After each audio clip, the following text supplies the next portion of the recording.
Good morning, students.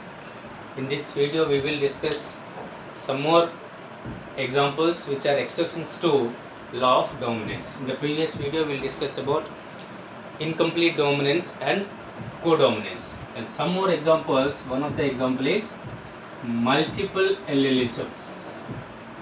Multiple allelism. So what is multiple allelism? If more than two alleles of a gene, if more than two alleles of a gene present, then they are called multiple allelism. Generally, genes occur in pairs. That means two alternate forms present of a gene. But here, in some cases, more than two alleles present in a gene, then these alleles are called multiple alleles. And these multiple alleles, they are evident in only population. They are not possible. Multiple alleles are not possible in an individual, because human being is a diploid organism. To being diploid organism, any two alleles of a gene present. So if more than two alleles, if you want to find, then you have to find the alleles in a population. For example, in a human being, ABO blood group is controlled by gene I, and gene I has three alleles: IA, IB, and IO. So these three alleles, they are not possible in single individual. If you want to find these three alleles, then you want to study the genes in a population. So multiple alleles are evident in population, but they are not possible in an individual. And these multiple alleles, usually they show the Mendelian patterns of inheritance, and they also show dominance recessiveness, and they also show codominance, and sometimes they also show incomplete dominance. The multiple alleles show dominance recessive and codominance pattern, and these multiple they also follows the Mendelian pattern of inheritance. Is how they are inherited of their cross self-alterated upon generation up to generations. The multiple alleles are also follow that.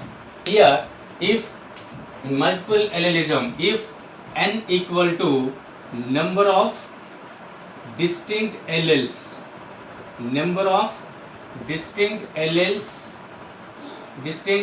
of a gene which is expressed a particular character in a population, because multiple alleles are possible only in population. Then if you want to find number of genotypes, then we used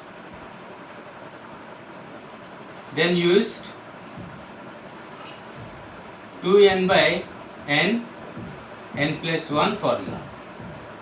2n by n plus 1 formula. Then if you want to find the number of phenotypes, then will use n plus 1 formula. If in multiple allelism, if n equals to number of distinct alleles of a gene which is controlled a particular character in a population, then number of genotypes, it is 2n by n into n plus 1. If you want to find the number of phenotypes in a population, then we will use n plus 1 formula. These two formulas are also important, because multiple alleles present in many characters. For example, coat color in rabbit. Some examples for multiple alleles. Coat color in rabbit, it is controlled by four distinct alleles. This is one example. Then in Drosophila, eye color of Drosophila, it is controlled by 15 distinct alleles. And next, one more example is self incompatibility incompatibility in many plants. In many plants is also controlled by multiple alleles. Multiple alleles. And the best example for multiple alleles is also ABO blood group system. ABO blood groups in humans. So all of them, they are best examples for multiple allelism. If such cases, if you want to find the number of genotypes and number of phenotypes, then we should use these two formula, 2n by n, n plus 1 that is for number of genotypes and n plus 1 that is for phenotypic ratios. So this is the multiple allelism, and multiple allelism also one of the exception to law of dominance of Mendel, Mendelian pattern of inheritance. And one more example, that is pleiotropism. This is very important. What is pleiotropism? If more than one phenotypic expressions, if more than one phenotypic expressions or phenotypes is controlled by single gene, then it is known as pleiotropism. If more than, generally one gene control one phenotypic ratio. If more than one phenotype is controlled by only one gene, then this phenomenon is known as pleiotropism. It is a phenomenon in which more than one phenotypic expressions controlled by single gene. And examples are, some examples are in Drosophila, so single gene can produce large number of phenotypes. For example, size of wings, then position of dorsal bristles, fertility, longevity. So these are the various characters, but all these characters are controlled by only one gene. So this is the one of the example for pleiotropism. And second example is gene for starch synthesis in pea plant. Second example number 2 is gene for starch grain synthesis or starch synthesis in garden pea. So here also one gene can control many characters. For example, if you find the phenotypic ratio and genotypic ratio for gene for synthesis of starch in case of pea plant, then here, so this is capital R and capital R. So capital R and capital R, it is control long starch grains,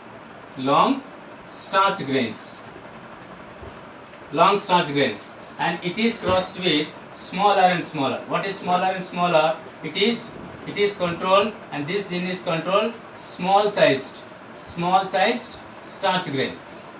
Then this parent is dominate over this parent. So these are the parents. So all of you know very well. So which type of gametes will produce these two parents? So what are the gametes? These are the gametes, capital R from this parent and small r from this parent.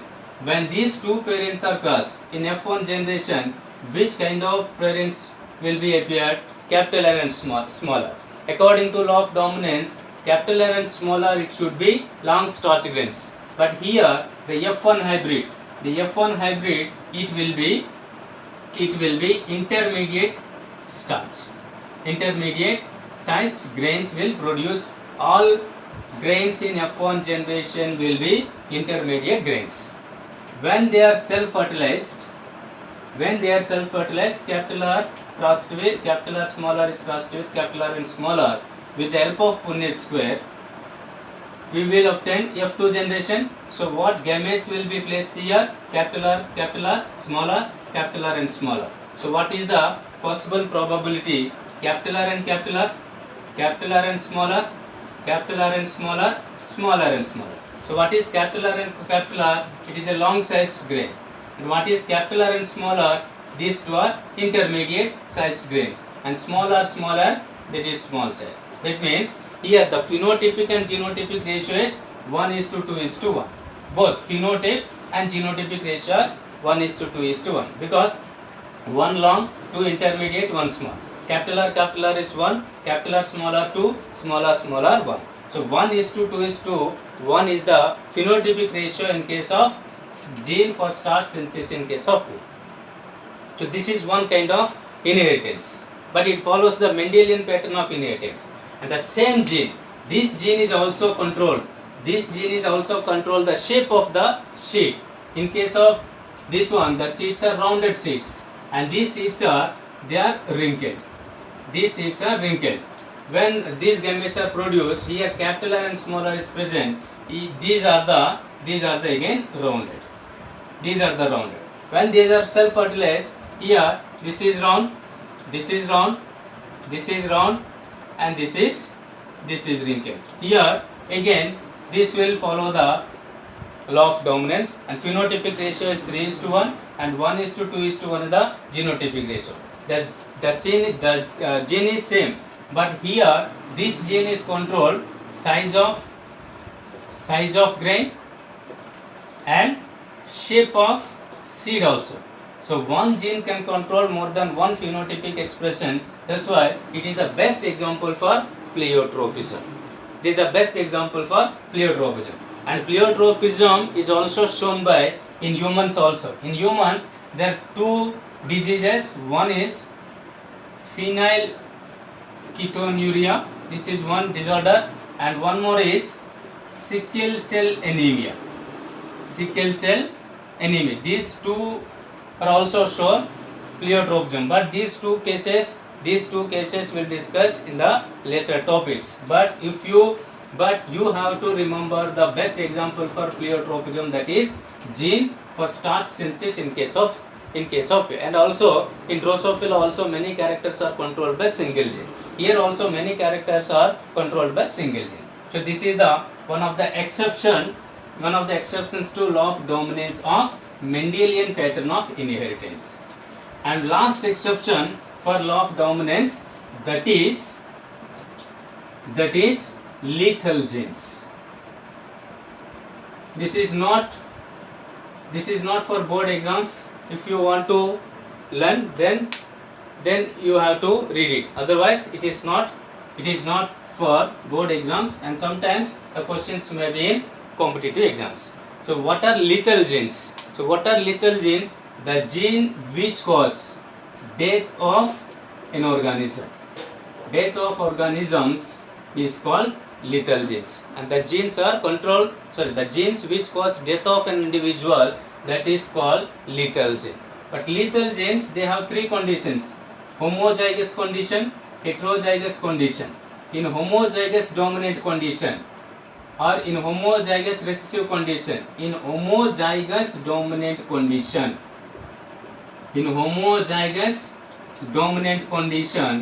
they cause death of an individual. But in heterozygous condition, they do not cause death, but they are semi-lethal. They may be semi-lethal, or they do not produce any effect.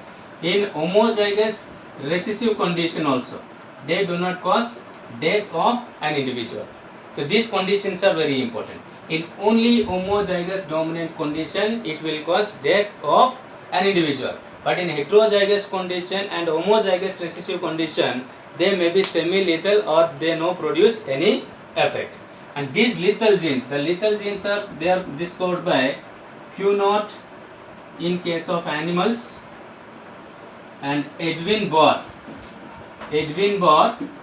in case of plants. So we'll discuss one example in both animals and plants. So let us discuss example in animals. Cugnot's experiment.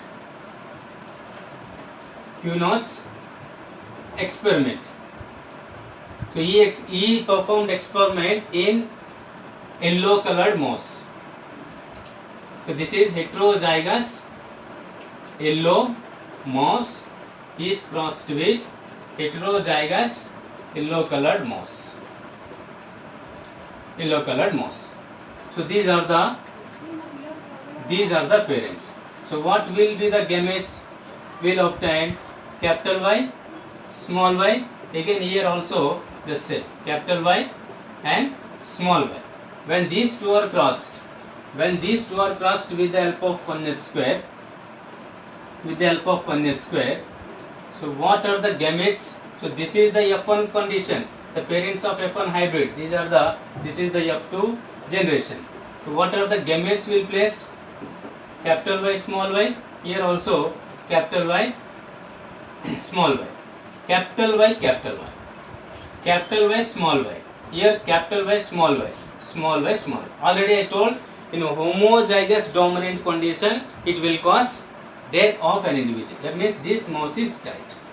Yellow but died. So they are yellow. This is yellow mouse and this is grey color. Grey brown type color. Here this individual is already, it will died in embryonic stage. This is not found. But only yellow mouse, how many will obtain? 2, and grey one, this one. So what is the phenotypic ratio? That is the 2:1. Or genotypic ratio also 2:1. Because here here homozygous dominant individual will die in embryonic stage only. So this is the Q-Notes experiment in case of animals. Let us discuss one of the example in plants. In plants it was discovered by Edwin Barr. So this is Edwin Barr's experiment. So he performed experiment in golden leaf of snapdragon. He also performed the cross from the F1 generation. So this is capital G and small g. It is golden brown, or it is also called aurea color. Again crossed with same aurea color. Aurea means golden brown or golden leaf. Then these are the F1 hybrids. Then gametes. For obtaining F2 generation, gametes capital G, small g. Again, what are the gametes? Capital G, small. So crossed capital G. It is green, but it is dyed because chlorophyll is not formed. So capital G, small g, capital G, small g, small g, small. Here it is golden brown color, aurea color, golden brown color, and this is green color. Here also 2:1 ratio is possible. Here this phenotypic expression is also differed with phenotypic ratio of law of dominance of Mendelian inheritance pattern. So that's why, so all these are some of the exceptions from the law of dominance. In the next video we will discuss about inheritance of two genes. So based on the results of inheritance of two genes, Mendel proposed law of independent assessment, and some of the numericals based on law of inheritance also will discuss in the next topic. Thank you.